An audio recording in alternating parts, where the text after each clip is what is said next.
Itu biasa DC dicolokin langsung ke ODP, langsung diukur di bawah, pengcekin dihandap misalkan ya. Oh ada levelnya enggak? Nah biasanya teman-teman bilangnya sering redaman, seharusnya level ya. Di level di bawahnya ada enggak? Oh ada minus 18, langsung dari DC. Nah pada saat praktek seperti ini, wah dibuang aja ferrulnya. Ini sering kita kalau pada saat melakukan QC sering melihat teknisi seperti ini ya, digegel tutup ferrul terus dibuang. Setelah dibuang apa? Otomatis nggak diambil lagi tutupnya. Pada saat narik, contohnya, pada saat narik ini nggak ada tutupnya, dibuka. Pada saat ngulur pasti otomatis seperti ini. Ujung-ujungnya sampai di rumah pelanggan apa yang terjadi? Kotor, naik redaman rumah jelek DC-nya, nyalahin DC gitu ya. Padahal teman-teman pada saat instalasinya tidak rapi lah ya, tidak teliti. Jadi alangkah baiknya pada saat melakukan pengukuran itu tidak langsung menggunakan DC seperti ini. Kalau di rumah pelanggan oke lah boleh ya, karena sudah ditarik ya. Tapi pada saat di ODP bawalah pad score. Nah, pad score itu kan ada yang 2 meter, ada yang 5 meter, jadi di bawah lebih aman gitu ya. Dan pastikan pad score-nya juga bagus. Jangan sampai pad score-nya jelek jadi menghasilkan redaman yang tinggi atau OPM. Nah, ini yang sering terjadi. Pakai OPM lu abimah dikurangan tilu, dilebihan tilu. Nah, maksudnya apa? Berarti OPM-nya ini sudah tidak spek ya ukurannya atau naik ya, makanya harus dikalibrasi ulang. Nah rata-rata permasalahannya itu di sini. Nah di sininya kotor ya, ini juga harus dibersihkan. Nah bersihkannya pakai apa?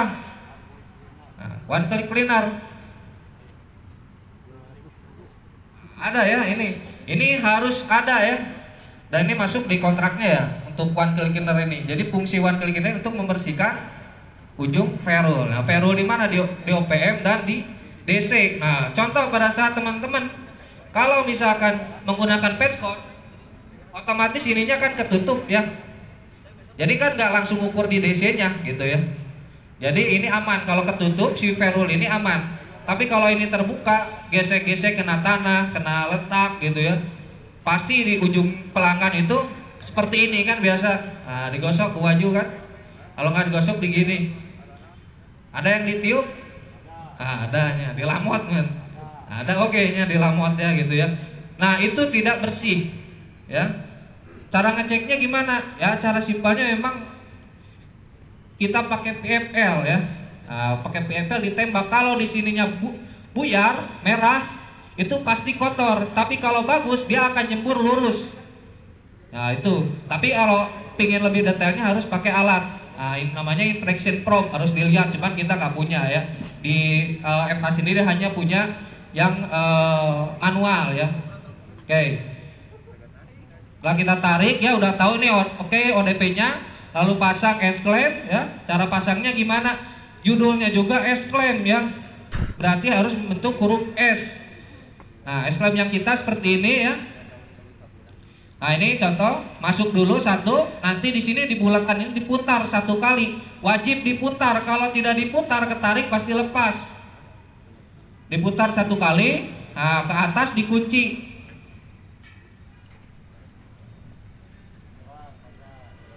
Kurang panjang ya, rada dipanjangkan ya. Maklum ya. Ini mantan teknisi PSW juga ya Kang Reja ya. Nah, banyak gitu ya. Nah, agak panjangin ya. Terus perhatikan teman-teman, kalau narik di ODP solid, nah ini sering ya. Kenapa bisa di ODP tidak rapi? Karena teman-teman nariknya terlalu pendek DC-nya. Jarak ujung tiang dengan ODP itu 60 cm, 60 cm. Otomatis kalau kita pingin agak melandai, ya kita kupas 1 meter aja. Apa perlu pakai meteran? Perlu nggak? Nggak perlu, penggal tangan aja gini ya. Paling simpel gitu ya.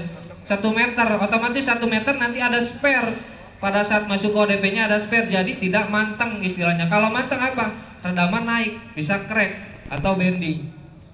Nah itu jadi ngebuka DC-nya ulah kagok gitu nya. Buka DC cuma segini gitu ya. Ya otomatis manteng gitu ya. Kalau ODP closure oke lah gitu ya.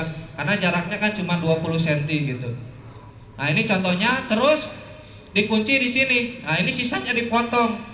Nah tidak harus berlebihan, dibalikin lagi ke bawah sampai dililit-lilit di sini. Itu terlalu berlebihan dan kalaupun dibuka susah ngebukanya. Ya. tinggal dipotong pakai keniptang ya, aja potong ya. Nah,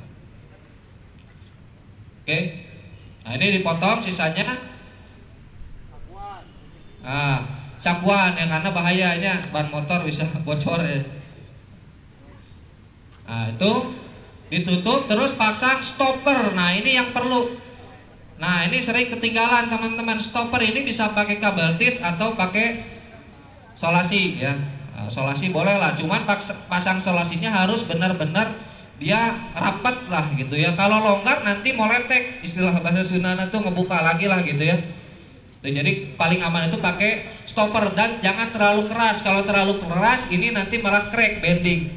Yang penting dia diam, kalau digeser-geser diam. Kalau terlalu longgar nanti maju-maju kemana-mana gitu ya. Fungsi dari stopper ini untuk apa? Pada saat dipasang di di push rod, nah agar tidak melebar bukaannya. Kalau melebar kelewer. Nah itu makanya terlihat banyak yang tidak rapi gitu ya. Jadi fungsi stopper ini untuk agar si barrel dengan DC-nya itu tidak membuka atau tidak lebar. Terus dipotong ini. Ini ditambah awal. Nah, kalau mendapatkan case tambah tengah dan pasti ini ada tambah tengah, itu wajib pakai 2 S-claim dan barrel tidak diputus. Nah, ini perlu diperhatikan ya. Barrel tidak diputus. Ada yang tahu fungsinya untuk apa? Nah, ini kalau ada yang tahu mungkin dapat reward, Pak. Oke, dah dapat reward, silakan. Pak, mangga ke depan, Pak. Perkenalkan dari mitra mana dan namanya siapa? Perkenalkan saya Nur Afan dari Mitra Bengkelino. Oke, dari Bengkelino. Lanjut. Fungsinya untuk apa, Pak? Fungsinya untuk mengecek gangguan dan buat grounding. Oke. Untuk mengecek gangguan. Caranya gimana sih, Pak, ngecek gangguannya? Harus memakai tune checker. Oke, betul ya. Tepuk tangan untuk Pak Nur Afan ya. Ya, 100.000 dari Pak Dode ya, nanti ya.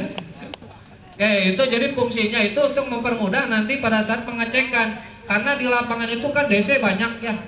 Kalau kita ngurut satu-satu repot memang. Nah, kalau dengan tune checker itu lebih memudahkan. Cuman ada satu kelemahan karena memang tune checker ini khusus alat untuk tembaga ya. Nah, kalau di optik itu bisa memanfaatkan barrelnya. Selama barrel itu tidak diputus, harus nyambung. Kalau teman-teman masang narik tidak pakai S-claim, saya yakin pasti putus kalau menemukan tambah tengah gini. Gimana caranya kalau nggak pakai S-claim nggak diputus? Bisa nggak? Pasti diputus kalau nggak pakai S-claim, makanya harus pakai S-claim. Jadi kalau narik itu ke lapangan itu minimal itu bawa 4 S-claim ya. Dan S-claim itu banyak di gudang ya. Oke. Ini dililit ya. Terus dililit pastikan dapat 1 putaran ya. Baru dilangsungkan ke S-claim selanjutnya dan pasang lagi stopper atau kabel tis. Bentangan gawang ya, kalau standar itu 2% dari jarak ya. Nah cuman kita tidak bisa menentukan di lapangan itu 2%-nya berapa gitu. Kita ikuti existing aja ya. Kita ikuti kabel existing seperti apa, apakah dia agak melandai atau tegang ya. Tapi jangan terlalu tegang karena bisa menyebabkan kabelnya bisa crack ya. Nah selain fungsi S-claim ini untuk tambatan, pada saat dia ada goncangan, kena angin, coba perhatikan teman-teman di sini. Nah S-claim itu yang akan menahan, ini yang bergoncang tuh di sini. Tapi kalau nggak ada S-claim, ya barrelnya nanti yang bergoncang otomatis nanti bisa menyebabkan crack ya kabelnya. Nah seperti ini contohnya, ini S-claim tidak diputus ya. Jadi ini fungsinya untuk tune checker. Nah memang tune checker ini ada kelemahannya itu pada saat banyak tarikan itu semua DC-nya bunyi. Cuman bedanya apa?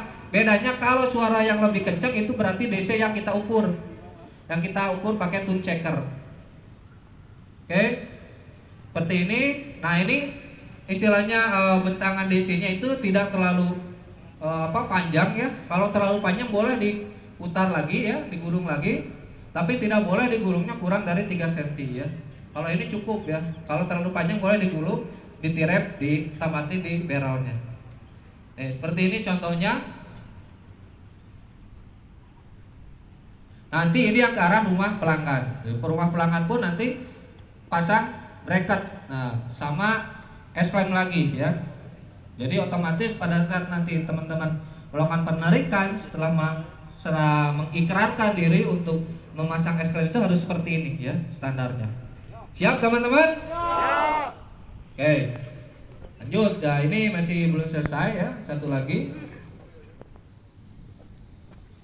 Nah, pastikan setiap kita ngupas barrel dengan DC itu pastikan selalu di kabel tis ya. Nah, ini sengaja tidak dipotong ya, kalau di lapangan dipotong biar teman-teman terlihat gitu ya, ada kabel tisnya. Baru nanti ditarik ke rumah pelanggan, pasang bracket atau clamp hook ya. Ada clamp hook lagi? Nah, clamp hook ya. Clamp hook ini di rumah pelanggan itu pastikan memang pemasangan clamp hooknya di area atau di tempat yang kuat ya. Jangan sampai dipasang di tembok yang rapuh, atau istilahnya cepat bubuk lah gitu ya. Begitu dipasang, satu hari kepasang, besoknya udah lepas. Kalau barrel bracketnya lepas, apa yang terjadi? Kabelnya DC-nya manteng. Apa yang terjadi? Bisa menyebabkan underspec. Nah, sering terjadi kalau teman-teman tidak pasang S-clamp, barrel ini langsung dililit ke tiang. Ngelilitnya tidak kuat, hanya satu gulung. Nanti lepas, barrelnya lepas, apa yang terjadi? DC-nya yang manteng. DC-nya yang manteng akan terjadi apa? Redaman akan naik, jadi underspec. Nah, kenapa ya? Karena crack dalam kabelnya.